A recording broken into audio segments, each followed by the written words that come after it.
took the bullet every time you were mad. I walked the line when you cried out in fear.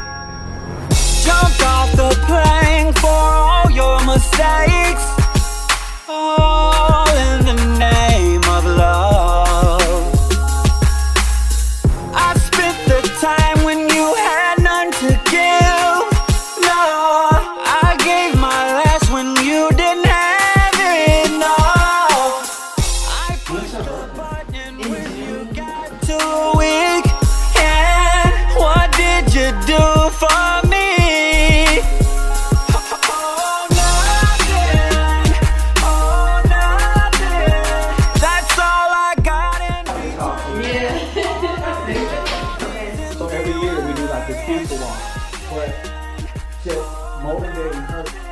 And it's not inspirational, it's real. Like, you know what I'm saying? I'm trying, you got too much to do. Like, what are you talking about? You got too much. Is she gonna This is way worse. I don't know, you got really off, man. Don's got the key though. Ask Jazz. Carry the scars of the light. Alright. Part one of the interview, man. We got Picasso, Varner. Right? Mm-hmm. And so we wanted to kind of learn a little bit more about you, man. We've been hearing your music for a while. I know you're a new artist, right? So, like, where does your creative process come from? Well, I mean, most of the time I'm with a team. I like to work in a big environment, so I like to have a lot of people, you know, with me when I'm recording. I like live bands. I like live singers. So my creative process is really just to start from the basics. I find an inspiration through life. You know, I look around me or I'm going through something, and then I try to imagine how many people are affected by whatever it is that's similar to what I'm going through. And then I try to, if I'm writing my own material, then I try to pull from that. Or most times I'll find a writer that can understand that same situation, and I try to execute, you know, the style of music, or execute whatever the passion or emotion is that is behind that song. Okay. And most people don't know, like, how long have you actually been doing music, man? Oh, man. Honestly, man, I've been doing music since I was a kid, man. 15 years old, I got in the game, started with a music group, Elite. We did some stuff with MTV, you know, big moves, messed around with Warner Brothers for a minute. Did some songs in Texas, came to Atlanta. This was back 2000, I want to say 2000, period. And so I've been doing music on and off consistently since 2000. So I was a teenager, and I'm an old person now.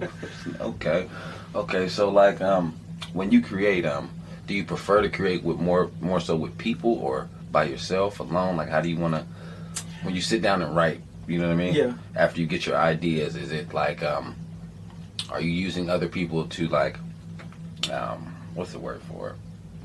What am I trying to say? Well, I think what you're saying is, do I work with people, or do I just do music like myself? Like, do I do everything on myself? Yeah. No, I mean, I could do both. Actually, I prefer to work with a team, to be honest, because I feel like, I'm gonna tell you the truth, I feel like everything in life revolves around a formula. So depending on the formula, like if you're baking a cake, right? You gotta have all the right ingredients to make the right cake. Right. You can't use the ingredients from a chocolate cake to make a red velvet. I mean, a lemon cake. You get what I'm saying? Right. There's different formulas. So I believe that if you, certain songs, certain stuff that you're doing, if you're working with the right group of people, production, writer, vocal producer, mixing, mastering, those people are the formula to a great product. So I always think, if I want to present something to the world, that it has to have a great formula. Okay. So yeah, I would prefer to work with a team. I have sometimes done songs singly, but again, you don't have that feedback. You know what I mean? Right. Yeah. So is there any, like, is there any hidden meanings to any of your songs? Absolutely. Absolutely. So yeah, I mean, a lot of times people are so above that, you know what I mean? Everybody's so syndicated. I try to I try to, for the people that listen to my music, I try to put messages in my songs for them. I try to say certain things to their life and my own life, and just different stuff that I learned. I try to infuse it into my music. Okay, so where are you at now in your creative process? Like, what are you working on now? That's a good question. So, okay, so a lot of people don't know. Like I said, I've been doing music for a very long time.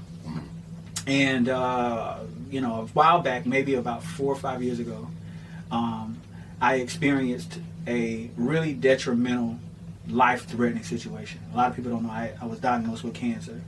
Stage 1, 2, what? It was last stage. So stage 2, yeah. Okay. Sarcoma, soft tissue. Yeah. And it was a very traumatic time in my life, because at that point in time I had really taken off as an independent artist. I was recording songs. I had albums and albums of, albums worth of songs. Right. I was really, really serious, and I was doing an independent thing at that time. And looking for different labels that liked my music. So I had been traveling, doing my own tour, and it started getting really, really sick, and went to the hospital, and doctor, they diagnosed me with stage 3 sarcoma, and that I only had a few months to get my affairs in order. So it was really scary for me. It was scary for my family. It was scary for my mom. It was scary for everybody. And so it was super, super, super scary. So I kind of got away from music at that time. You know what I mean? I had to back away because of the stress level. Right. So I backed away from music and just kind of backed off. Back in 2000, and when I say 2010, I just kind of left music alone. Although it was my passion, I was afraid that if I continued, I would die. So right. I just kind of left it alone. Okay. But I had done so much music during that time that I figured, why not now that I'm stepping back into the music industry, and I'm not going to step back in the way that I left out. Obviously, I want to come back with a more level mind, with a stronger self, if that makes sense, a stronger personality, and just try to bring visualization, bring ideas, bring inspiration to everyone that has the opportunity to listen to my music. Okay, so right now you have a song called Live. Is that what that's about? Yeah. Okay. Yeah, actually, I'm glad you asked that, because the song that I'm planning on releasing, and this is something that's dear to me, because the song I did a long time ago. I recorded this song, I'll never forget, I was in Flint, Michigan, and I had the pleasure of working with Area 51 Studios, Brainstorm Records, Paparazzi Music. We had an opportunity to, we all were sitting around figuring out different ideas. And by the way, Area 51 Studios, Bernard Terry, shout out to him. This guy is so amazing, man. I mean, it was super fantastic working with him. He worked with the likes of Babyface. He's worked with the likes of Michael Jackson. He's engineered on different major artist songs out of Michigan. A lot of great singers come out of Michigan. Yeah. So I had the opportunity and the pleasure of working with an amazing guy, amazing talent, amazing service. And so he did the production. We brought in choirs. We brought in, live orchestras and so on and so forth. And writing the song was pretty intense, because it started from one of the producers had a situation with his auntie that she ended up she had a brain aneurysm, and they thought that she was going to die. So he was really sad when we started writing the song. It was really a sad situation. Yeah. And I hadn't dealt with death. I had never experienced losing somebody like that close at that time. And it was really, really scary. You know what I mean? And so I was really just in the moment of singing the song. I had no emotional ties to the song. But the song came out tremendously well.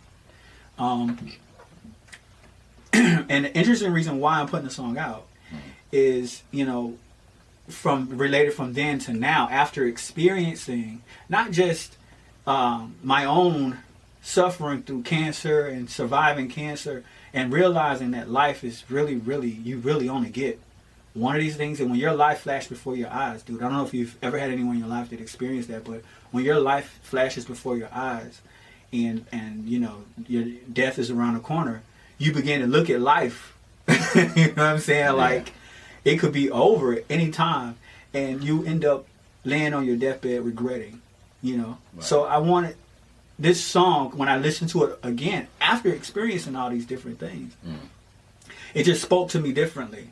And I felt like, you know, there was something that I needed to contribute to bring awareness to people that are actually in that position.